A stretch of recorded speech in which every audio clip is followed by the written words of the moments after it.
The most feared subject for medicine and dentistry interviews is that of breaking bad news. This is a station that, although people shy away from, is actually a great opportunity because it will really separate the wheat from the chaff when it comes to interviews. So if you can nail this with a good structure, a good understanding of what you need to do, that is how you can stand out from the rest of the crowd to convert that opportunity into an offer. So the way to do well in these stations is first to understand what the skills are that they're looking for, and then to have a really good structure to make sure that you navigate this station really well. And surprise, surprise, that is what we're going to talk about today in this video. So before we dive in, let's first look at what kind of scenarios can come up. The breaking bad news stations will essentially be one of three things that happen. First is that you have lost or damaged something that is irreplaceable, so a family heirloom or something like that. The second is that you have made a mistake that has then led to an adverse outcome. So that could be, for example, that you've been asked to look after some keys, maybe some car keys, and then you've not looked after them, they've been taken, and then the car's been stolen, and that is your fault. Third one might be that you have a difficult or maybe a sensitive conversation of consequence. So maybe, it might be your grandparent who's getting old and they're not safe to drive anymore, and the implications of that. A key thing that you must understand with breaking bad news stations is that there is no magic solution. The idea is that you have done something that it is either is your fault or there's no solution to it, and it's how you deal with the sadness that ensues or the anger that might ensue from that. So don't try and solve the issue, manage the subsequent sequelae of what happens. So now let's look at the 4 key skills that they are testing when they put you in a breaking bad news scenario. The thing to remember always at the start of every MMI station is that you will have a minute to familiarize yourself with what's coming up.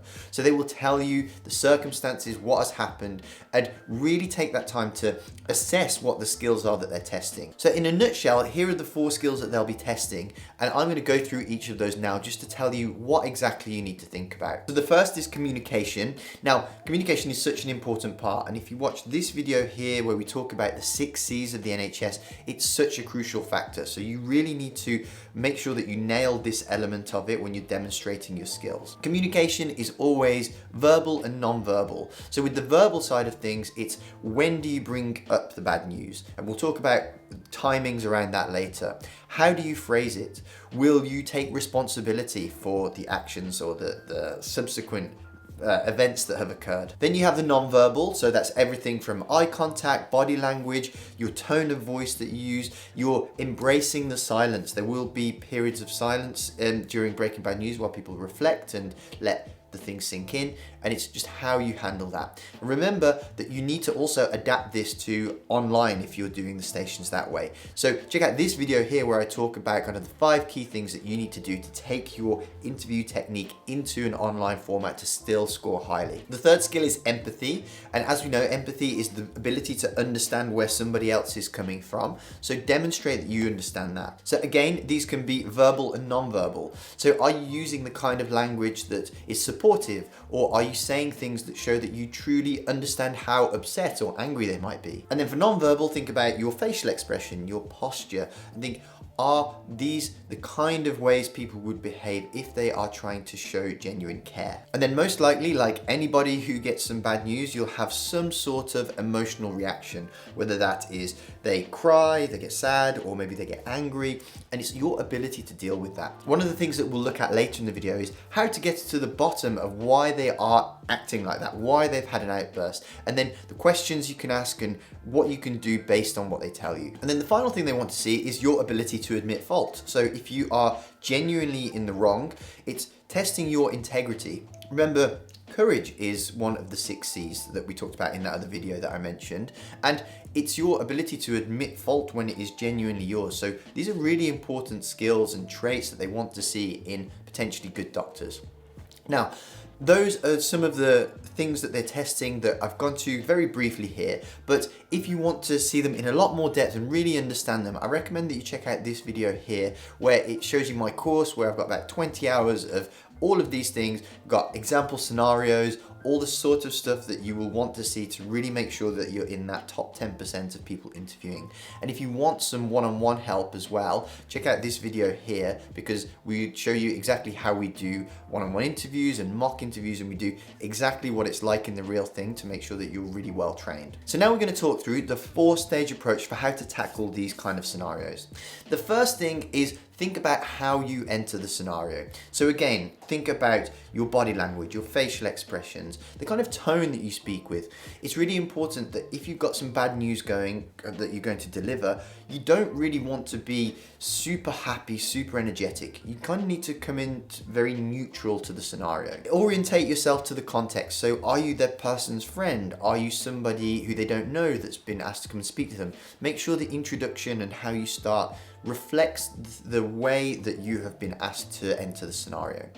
Also look for props around the room, because they may have things like a box of tissues or whatever it is to help you demonstrate your empathy skills by offering them a tissue if they start to cry. Also make sure that you're using engaged and empathic body language, so you're leaning into them, you're kind of maybe tilting your head and nodding slightly, just showing that you're engaging with them and matching it to the situation. So if you haven't broken the bad news yet, of course, just we'll talk about that in a moment, how we're going to do that, but just match it to the context of what's going on.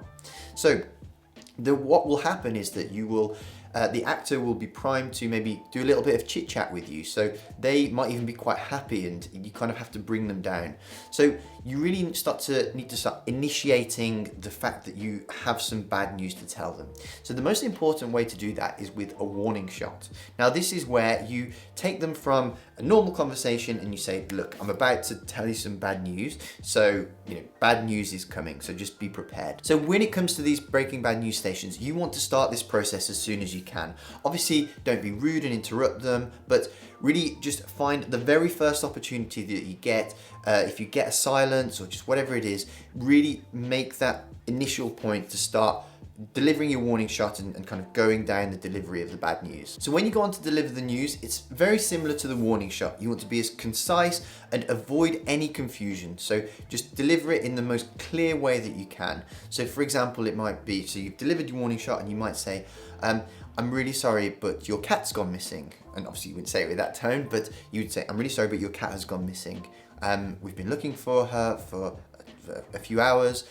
She escaped out of the front door when the postman came, and now we can't seem to find her. We've looked everywhere. I'm really sorry. Something like that. And then there are 3 possible things that could happen. Now you might get a combination of these, you might get all 3 of them, you might get just one.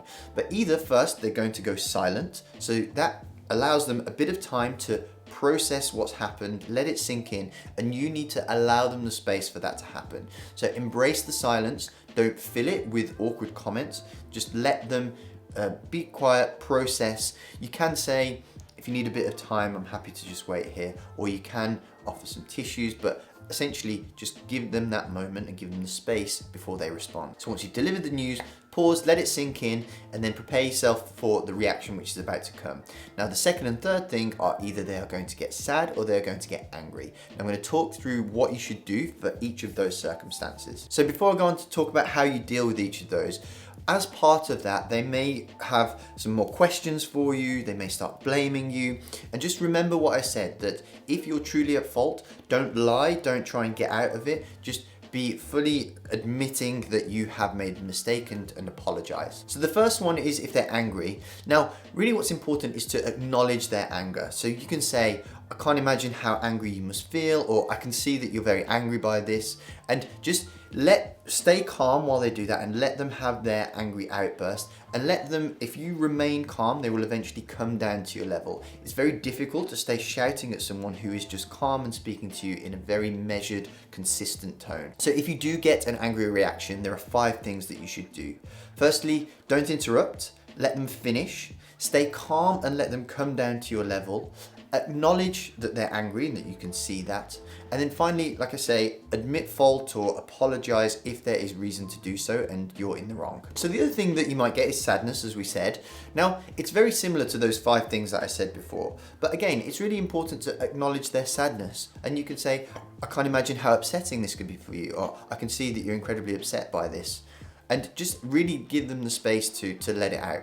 Again, signs of empathy here are great. If there's a box of tissues, to offer them that. If there's somebody that you can offer to ring, that they can come and collect them or be with them, that's something as well that just shows that you're thinking about their welfare. One of the things that I get asked about a lot is whether you should touch them.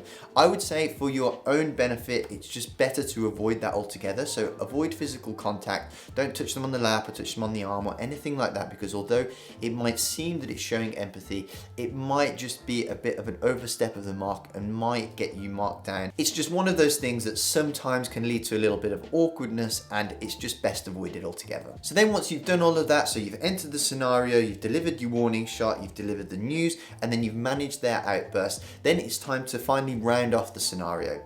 Now, remember, this is not something that can be solved. It's a lost, irreplaceable heirloom. It's some pet that's died. It's things that you cannot solve it. But what you can do is take reasonable actions to address the situation. If a cat's been lost, you can say, I'll come and help you go and look for it.